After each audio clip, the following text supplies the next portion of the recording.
তদন্ত করে দেখলেন কুহাইফা অঞ্চলের মধ্যে সাইদ ইবনে আমের আল জুমাহি রাদিয়াল্লাহু তাআলা আনহুর মতো গরিব মানুষ আর না। সুবহানাল্লাহ বললেন না? এর চাইতে গরিব মানুষ আর নাই। গোয়েন্দা বাহিনী তালিকা তৈরি করলেন। প্রথমে সাইদ ইবনে আমের আল জুমাহি রাদিয়াল্লাহু তাআলা আনহুর নাম। হযরত উমর রাদিয়াল্লাহু তাআলা আনহুর কাছে গোয়েন্দা বাহিনী নিয়ে এসে বললেন, এই যে রিপোর্ট নেন কুহাইফা অঞ্চলের। হযরত উমর বললেন, এক নম্বরে সাইদ ইবনে আমের আল জুমাহি, সাইদের নাম দেখা যায়, কিন্তু এইটা কোন সাইদ জানতে চাই। এ গোয়েন্দা বাহিনী, এই সাইদকে জানতে চাই। গোয়েন্দা বাহিনী বললেন, আমির আল মুমিনিন, যাকে আপনি মসজিদে নববীর মধ্যে থেকে কুহাইফা অঞ্চলের গভর্নর হিসাবে নিযুক্ত করেছিলেন, ওই কুহাইফা অঞ্চলের ভিতরে সাইদের মতো গরিব মানুষ আমরা আর কাউকে পেলাম না। এর চাইতে গরিব মানুষ নাই। উপহার স্বরূপ আমির আল মুমিনিন ওমরে ফারুক 1000 স্বর্ণমুদ্র টপলা করে সাইদের নিকট পাঠায় দিলেন। পাঠায় দেওয়ার সঙ্গে সঙ্গে বললেন, এইগুলো কি জানতে চাই। বলে, সুন্দরভাবে রাষ্ট্র এলাকাকে পরিচালনা করার কারণে হযরত ওমর আপনাকে উপহার দিয়েছে। আপনি এই কুহাইফা এলাকাকে সুন্দরভাবে পরিচালনা করেছেন, যে এই জন্য হযরত ওমর আপনাকে এইটা উপহার দিয়েছেন। হযরত ওমর উপহার পাঠাচ্ছেন। সাইদ বাড়ির মধ্যে গিয়ে অঝর নয়নে কান্না শুরু করলেন। সাইদ ইবনে আমের কান্না যখন শুরু করলেন, তার বউ বলতেছেন, কান্দো কেন, কারণটা কি জানতে চাই।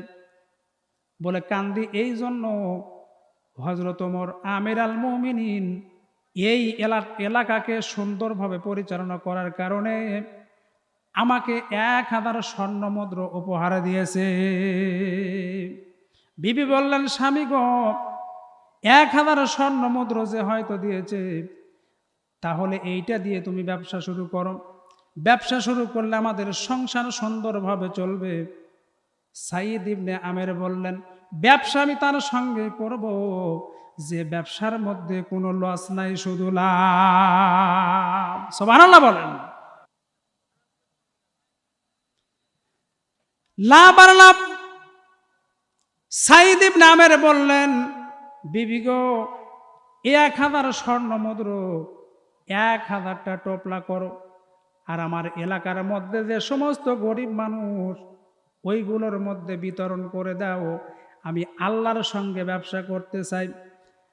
আল্লাহর সঙ্গে ব্যবসা করলে যে ব্যবসার মধ্যে কোনো লস নাই, শুধুই লাভ, ওই আল্লাহর সঙ্গে আমি ব্যবসা করতে চাই। মক্কার কাফেরেরা বললেন, কোরআনের আওয়াজকে আমরা মুখের ফু দিয়ে নিভিয়ে দিব। আপনাদের কাছে আমার প্রশ্ন হলো, এই যে কয়েকটা বাল্ব এখানে জ্বলতেছে, আমরা সকলে মিলে যদি একতাবদ্ধভাবে এই বাল্বে যদি আমরা ফু দেই মুখ দিয়ে, আপনারা বলেন তো বাল্বটা কি নিবানো সম্ভব হবে কি না? এই বাল্ব আমরা সকলেই মিলে একজোটে ফু মারলাম মুখ দিয়া, আপনারা বলেন তো এই বাল্ব কি নিবানো সম্ভব হবে? তাহলে এই বাল্ব লিবাতে গেলে কোথায় যাওয়া লাগবে? সুইচের কাছে যাওয়া লাগবে।